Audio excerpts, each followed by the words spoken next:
Bismillahirrahmanirrahim. Assalamualaikum warahmatullahi wabarakatuh. Perkenalkan, kami dari kelompok 2 akan mempresentasikan hasil dari artikel ilmiah kami yang berjudul Penerapan Good Manufacturing Practice atau GMP pada usaha semi komersial kantin halal Sudirman di Karangwangkal, Purwokerto. Next.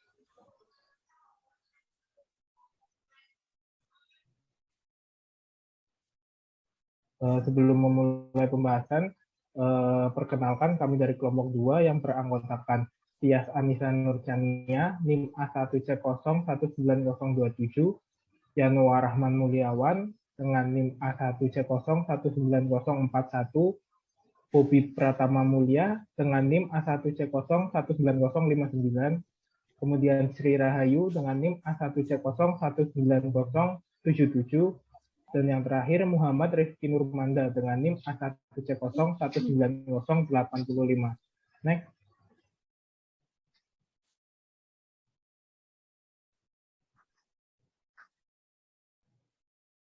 Pertama, masuk ke pendahuluan. Indonesia sebagai salah satu negara dengan penduduk muslim terbesar di dunia dengan lebih dari 87% penduduk beragama Islam, menjadikan salah satu pangsa pasar pangan yang potensial. Indonesia sebagai negeri dengan angka mayoritas penduduk muslim yang menjadi suatu hal yang wajar jika itu pangan halal menjadi suatu isu yang layak dikaji dan dikembangkan. Pangan halal merupakan pangan yang secara syariat diperbolehkan untuk dikonsumsi.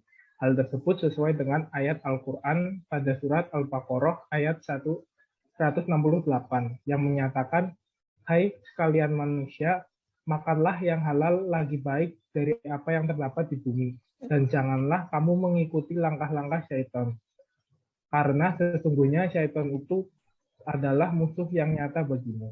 Oleh karena itu, proses sertifikasi halal menjadi suatu bentuk penegasan dan penjaminan kehalalan suatu produk pangan. Next.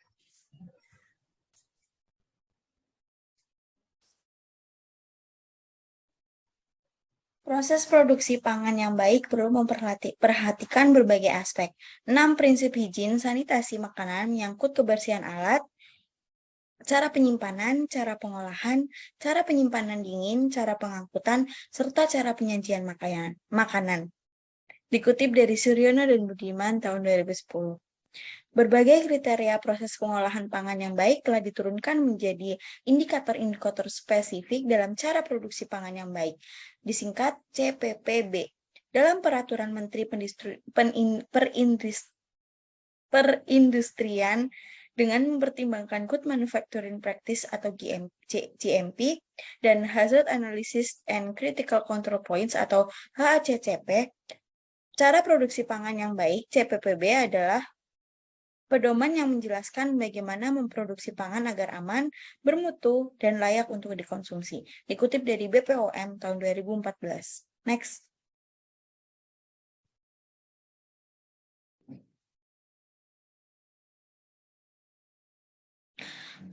Yang selanjutnya ada metode penelitian. Metode penelitian yang digunakan dalam penelitian ini adalah pendekatan kualitatif dengan metode deskriptif.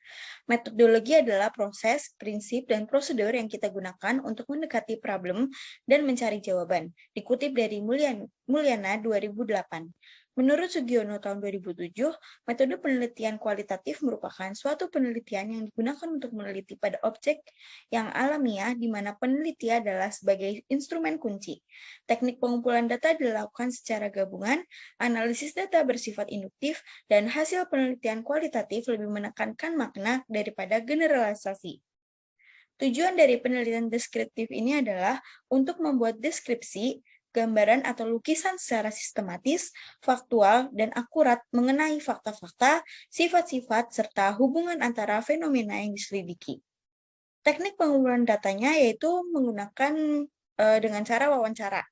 Wawancara dilakukan untuk mengetahui, untuk melengkapi data, dan upaya memperoleh data yang akurat dan sumber data yang tepat. Dalam penelitian ini, penulis mewawancarai 2 orang informan yang terdiri dari karyawan kantin halal itu sendiri. Selanjutnya.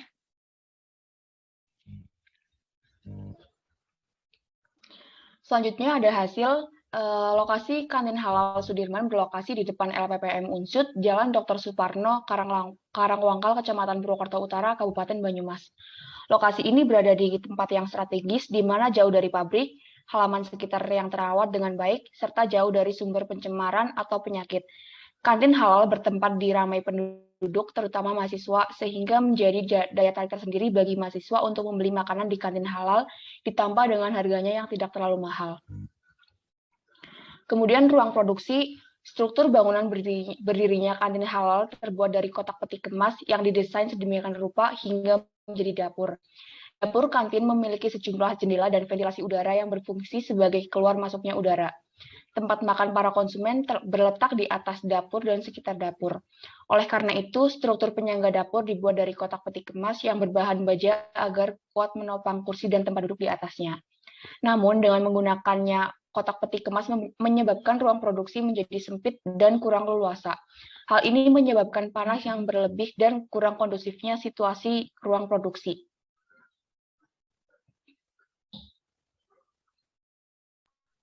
Selanjutnya ada fasilitas sanitasi.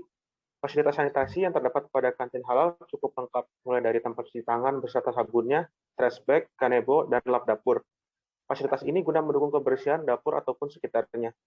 Namun tempat duduk dan meja terkadang masih terdapat debu yang cukup tebal sehingga dapat mengotori baju konsumen.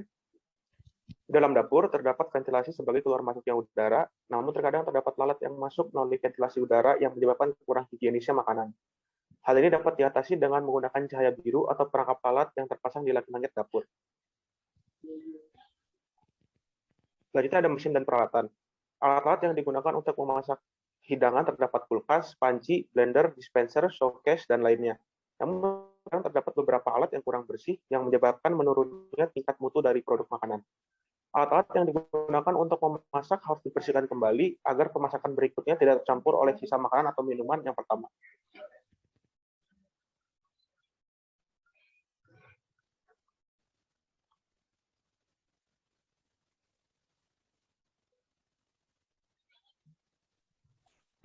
Selanjutnya ada bahan baku. Bahan makanan yang digunakan berasal dari bahan-bahan yang segar dan selalu dicuci dengan baik. Hal ini sangat berpengaruh terhadap keamanan pangan yang diberikan kepada konsumen. Bahan baku yang digunakan yaitu mie, ayam, beras, wortel, dan kentang. Bahan tambahan yang digunakan yaitu daun bawang, toge, jamur kuping, bawang goreng, seledri, telur, timun, tomat, sosis, keju, selada air, sesim, kol, dan rumput laut. Bahan penolong yang digunakan yaitu penyedap rasa, rempah-rempah seperti kunyit, jahe, laos, kencur, merica, ketumbar, kemiri, dan sebagainya. Cabai-cabean, bawang putih, bawang merah, dan serai. Next.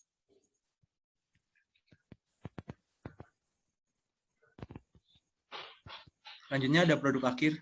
Hasil produk makanan yang diproduksi dari kantin halal cukup bervariasi seperti nasi goreng, bakmi rebus, dan lainnya.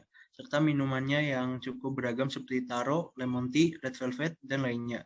Pada saat produk dihidangkan terlihat biasa saja, kurang menarik, dan kurangnya hidangan pendamping di atas meja seperti kerupuk, acar, ataupun lalapan. Hal ini harus diperhatikan karena hidangan pendamping sangat cocok dimakan dengan hidangan utama yang disajikan.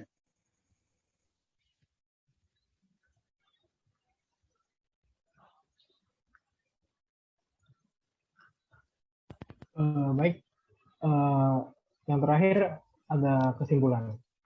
Kesimpulan dari artikel yang kami buat yaitu kantin halal Sudirman merupakan unit usaha yang terletak di Jalan Dr. Suparno, Karangwangkal, Kecamatan Purwokerto Utara, Kabupaten Banyumas, yang menjual berbagai macam jenis makanan seperti bakmi goreng, nasi goreng, dan lainnya. Suatu unit usaha yang baik harus dapat menerapkan GMP atau Good Manufacturing Practice dengan baik seperti lokasi yang jauh dari pabrik, miliki tempat untuk membuang limbah cair maupun limbah padat, hingga bahan makanan yang berasal dari bahan-bahan yang segar dan selalu dicuci. Kantin halal sudah menerapkan sebagian besar GMP, namun ada beberapa yang harus diperhatikan kembali, seperti kebersihan kursi dan bangku pelanggan.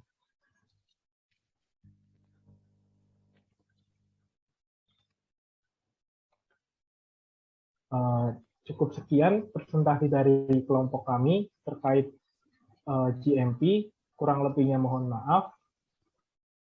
Wabillahi taufiq wal hidayah. Wassalamualaikum warahmatullahi wabarakatuh.